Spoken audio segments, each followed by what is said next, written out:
Hey everyone, this is Pallavi and I'm back with the 25th game of the book Logical Chess Move by Move by Irving Chernev. The game I'm about to show is a marvelous blend of clear-cut positional play and ingenuity in attack. The opening is sound and simple, the middle game is a lesson in attacking technique, and the ending is artistic. The game was played between Janowski and Alapin in Barmen in 1905, and the opening played was Queen's Gambit declined. Let's start. So white started with d4. White opens by placing a pawn in the center while releasing two pieces, the bishop and the queen. It also occupies an important square. It controls e5 and c5 square, stopping black from placing pieces on those two squares. Black replied with d5. Black also controlling the center, making way for his bishop and queen to come out. And now white replied with c4. Also with the d4, a d5 move, black is stopping white from playing e4. So white played c4. White offers a pawn to induce black to surrender the center. White's move is also an attack on the d pawn to get rid of black's central pawn. Black replied with e6, supports the d pawn and is ready to replace the d pawn with another pawn and maintain a pawn in the center, also making way for his bishop. White played knight to c3, developing and adding pressure to the attack on d5, and the knight also takes a hand in the battle for control of e4. Black played bishop e7. The usual move at this point is knight f6, but black transposes moves to prevent his knight being pinned. So white played now knight f3, develops and places at its most suitable post, that is towards the center. Now black played knight f6, develops the knight towards the center and prepares for castle. White played bishop g5. This is not really a pin, but its effect is somewhat similar. Pressure is exerted on the knight, the bishop behind it, and even on the last in line, the queen. After this, black played h6. Black could not stand pins or pseudo pins. He attacks the bishop at once to force it to a decision. White played bishop to h4. The fact that the bishop's pressure bothers black is enough reason for Janowski to maintain the pin. Now black played d cross c4. He takes c4. Black opens the position to give his pieces more elbow room, but with this capture, he gives up his hold on the center. White played e3. The simplest way to regain the pawn, the f1 bishop will capture it and make a developing move at the same time. Black played a6, ready to counter bishop takes c4 by b5, attacking white's bishop and gaining a tempo for the development of his own bishop by bishop b7. White played bishop takes c4. Material is now equal, but white's prospects are better. He has two more pieces in active play than black, and his pawn position in the center is superior. Now black played b5, attacks the bishop as well as vacates the b7 square for his c8 bishop. White played bishop to b3. Nobody has yet decided whether this is or d3. Bishop d3 is the better retreat for the bishop. At b3, the bishop strikes at black's center, and but those who favor bishop d3 reason that from bishop to d3, there the bishop helps control the vital e4 square and is aimed at the enemy king for a subsequent short castle. So after bishop b3, now black played knight b d7. Naturally, the knight does not go to c6, where it would obstruct the c pawn. The pawn must not be hindered to attack white's center and open a file for black's rooks. The knight's development looks clumsy, but it does back up the other knight and is ready to support a thrust at the center by c5 or e5. So the knight is supporting these two squares as well. After knight b d7, now white played queen e2. Notice how an expert player puts all his pieces to work before starting any decisive action.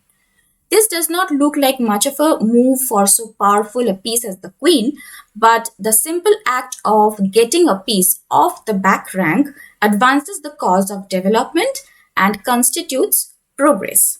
Two more points in the early stages of the game. The queen is most happily placed close to home. For instance, c2 or e2. After queen e2, now black played c6. It is hard to tell exactly what black had in mind with this move. He may have feared the advance d5 by white, or maybe he wanted to create a way for the black queen on the queen side. In any case, the move is inferior to c5, disputing the center without any more delay. After c6, now white played short castle, king safety and activation of the h1 rook. Black 2 played castle, and now white played rook a c1. Controls the c file, which is one of white's main objectives in this opening. Now black played bishop to b7, develops the bishop, but he isn't out of the woods yet. White played rook f d1. The rooks are now beautifully posted. Now the pressure on the d file makes it dangerous for black to try to free himself by c5, as the reply d takes c5 opens a file for the d1 rook. Now here black played rook to c8. Black gives the c pawn more support in an effort to get in by c5. This would free his position and let him put up a fight for the c file. Now white played knight e5. White is ideally developed, with every one of his pieces taking an active part in the game. Black, on the contrary, is hampered by the restricted mobility of his pieces. White's knight move prevents a freeing attempt by c5. So if here black plays c5, then white will play d takes c5, and then if here black plays rook takes c5, then bishop takes f6, bishop takes f6, and knight takes d7, wins a knight and attacks a couple of rooks. Now instead of rook takes c5, if here black captures with the bishop, then knight takes d7, leaves black unable to recapture, as the knight is pinned and the rook is supporting the knight. So after knight e5, now black played knight takes e5. Black tries to relieve the pressure by exchanging whatever pieces he can.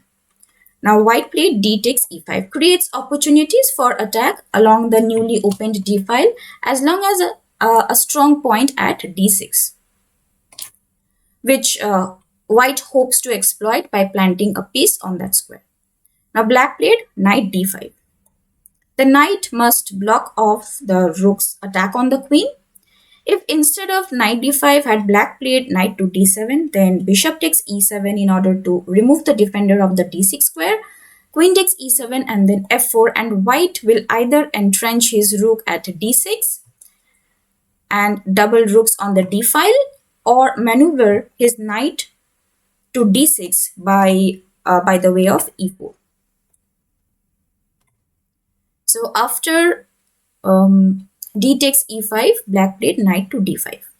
Now white played bishop takes e7, removes the defender of the d6 square.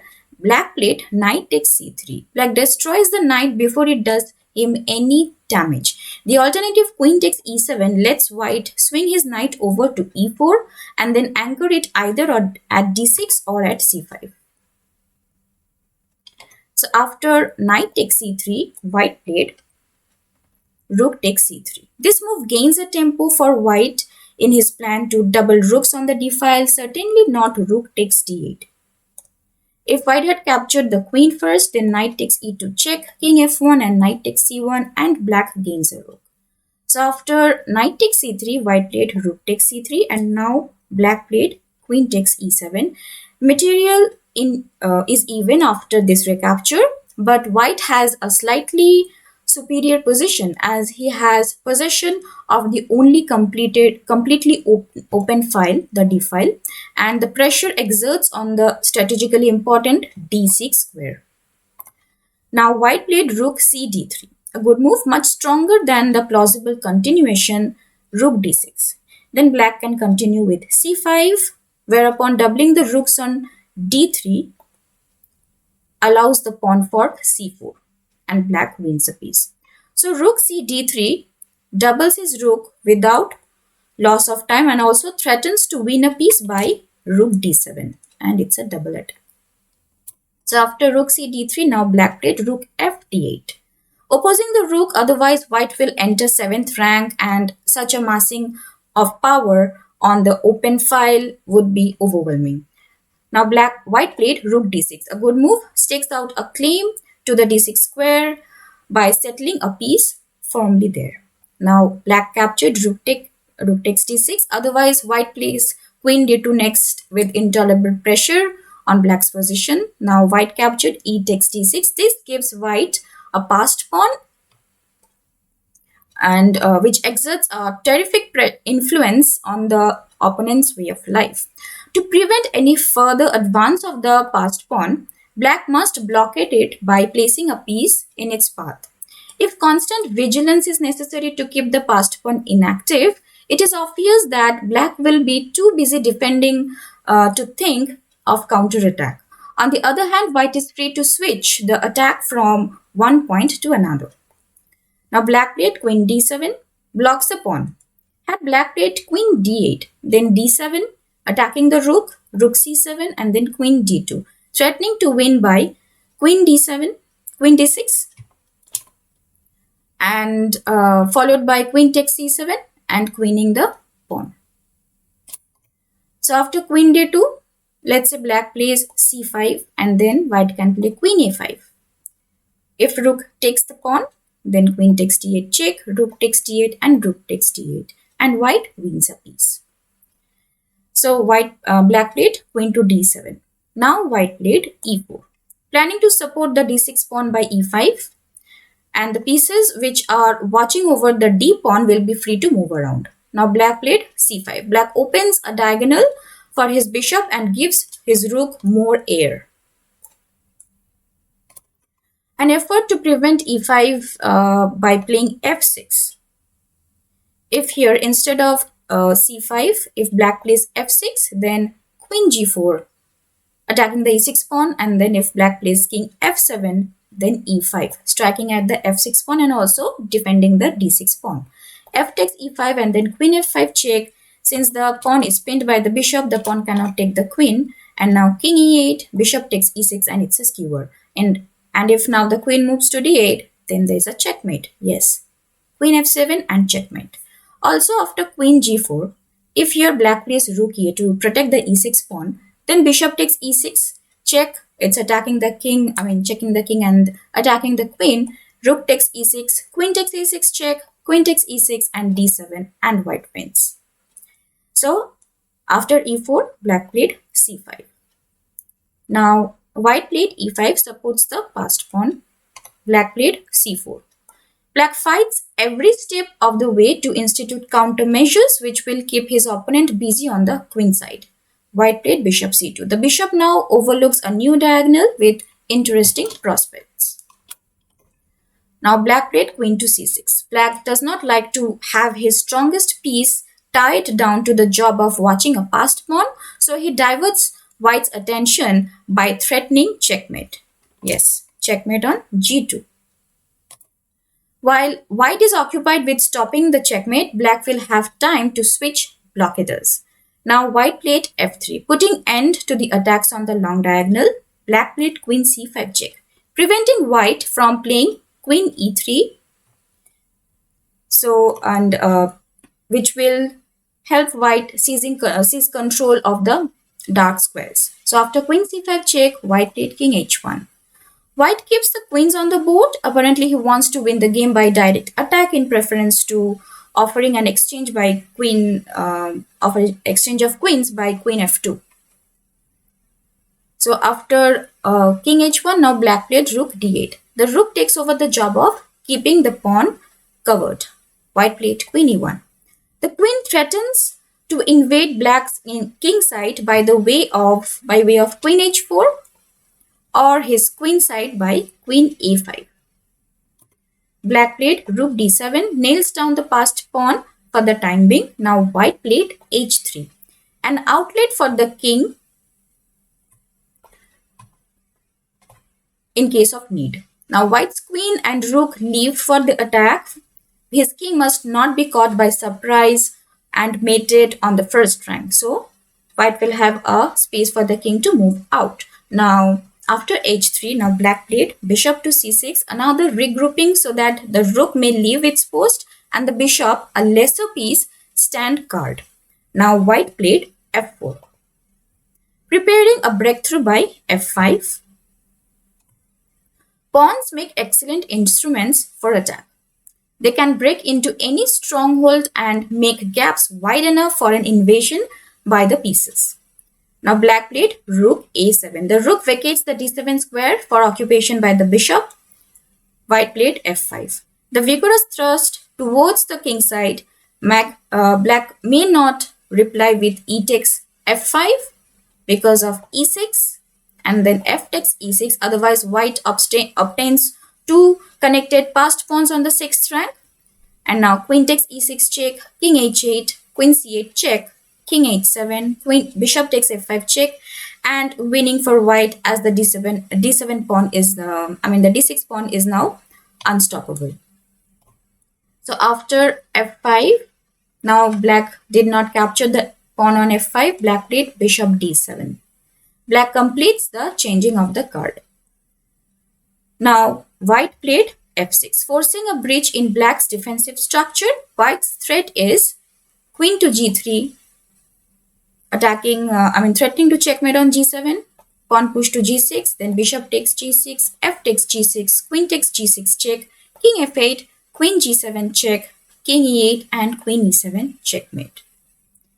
So that's what white is planning to play. Now after f6, black played g6. If black plays g takes f6, white wins by queen g3 check, king h8, and then queen f4, attacking the h6 pawn. And now if black plays f5, then queen takes h6 check, king g8, queen g5 check, king f8, queen f6, threatening to checkmate at h8. And now if black plays king g8, then rook f1, bishop c6. And now bishop takes f5. Pawn takes bishop and then rook takes pawn. Idea rook g5 check. And now if black plays bishop e4, then rook h5 followed by rook h8 checkmate. And now if black plays bishop h7, then queen g5 check and king f8, and then rook takes h7, and white easily wins. So after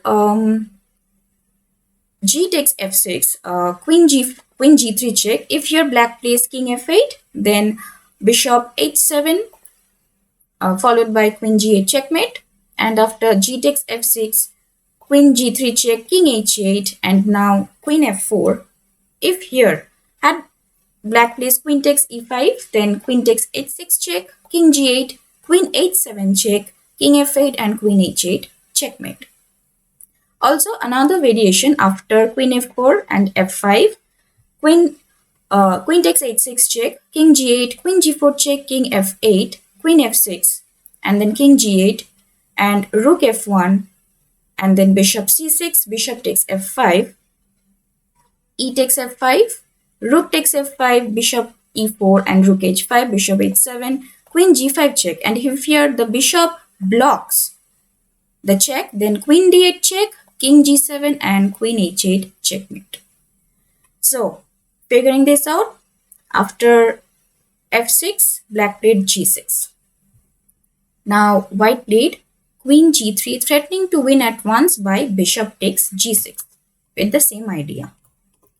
Now black played king h7, the only way to protect the pawn.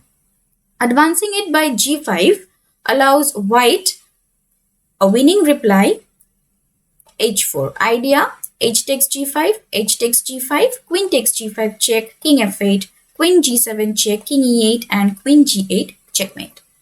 So after queen g3, black played king h7 and now white played h4. The g6 pawn is pinned and white prepares to hit it again by h5. Black played queen c8, quickly bringing the queen over to the danger zone. If black tries to stop the pawn's advance by h5 instead of queen c8, if black plays h5, then the queen works her way in by queen g5. Now threatening queen h5 check, king g8, queen h6 and then queen g7 checkmate. So after queen g5, if black plays king g8, then queen h6, idea queen g7 checkmate. So after queen c8, now white played h5, concentrating his fire on a vulnerable spot.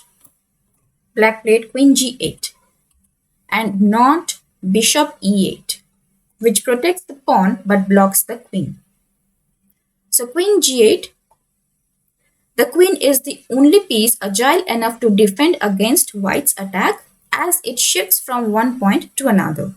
After queen g8, white played rook d4. White makes use of all his resources. Now black played bishop e8. The bishop helps defend the g pawn so that the queen is free to protect his h pawn. White's next target of attack, the h pawn. So after bishop e8, now white played rook h4. Now can you guess what white's threatening? Pause the video for a second and have a look. Alright, hope you got it right.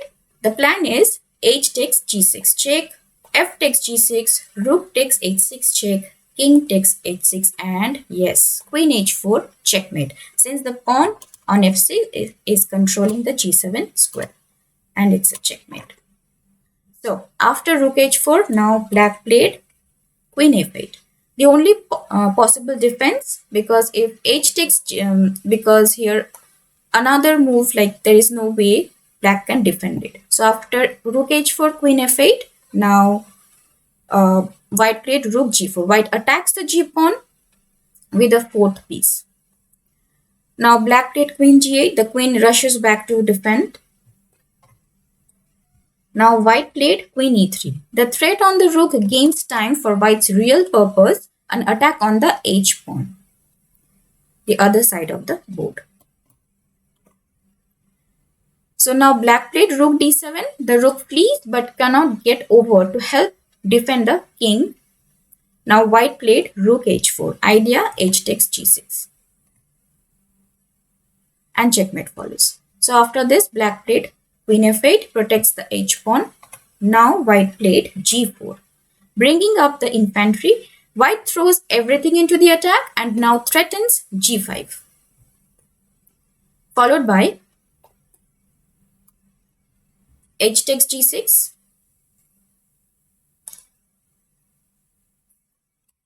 And then f takes g6, rook takes h6, and then king g8 and queen h3 with an easy win. So after g4, now black played king h8, unpins the g pawn. If black tries h takes g5, then h takes g6 check, king g8, rook h8 check, king takes h8 and queen h3 check, king g8 and queen h7 checkmate. So after king h8, now white played h takes g6, breaking the pawn structure. Black played f takes g6 and now white played rook takes h6 check, killing off another bodyguard. And rook g7 and black played rook h7, now captured rook takes h7. Instead of rook h7, had black played king g8, then queen h3 and checkmate follows. So rook h7 and rook takes h7, king takes h7 and queen g5. Now white plans to penetrate by queen h5 check, exploiting the plight of the pinned g pawn. And after king g8, bishop takes g6 and the last barrier is destroyed. So after queen g5, now black played queen f7. Now white played queen h5 check. So instead of queen f7, had black played queen to h6 check, then queen takes h6, king takes h6 and f7. If bishop takes f7, Then pawn d7 and pawn promotes in the next turn. And after f7, if the bishop goes to c6 and gives white a check, king h2, king to g7, and then bishop takes g6. And easy win for white. So after queen f7, now white played queen h5 check, beginning of the final movement, king g8, and now bishop takes g6, a skewer. Now black captured, queen takes g6. White captured, queen takes g6. Black captured, bishop takes g6 and d7. And black cannot stop white from queening. So from this game, we learned some more principles, such as occupy the center with pawns, develop your pieces towards the center, develop your pieces before starting any attack, castle as early as possible. The simple act of getting a piece off the back rank advances the cause of development and constitutes progress. In the early stages of the game, the queen is most happily placed close to home. Place your rooks on open files or on files likely to be opened. Double up your rooks whenever possible. Pawns can break into any stronghold and make gaps wide enough for an invasion by pieces. I hope you like this game as well. Thank you for watching. Please like, comment, share and subscribe to my channel. I'll see you in my next video. Thank you. Bye.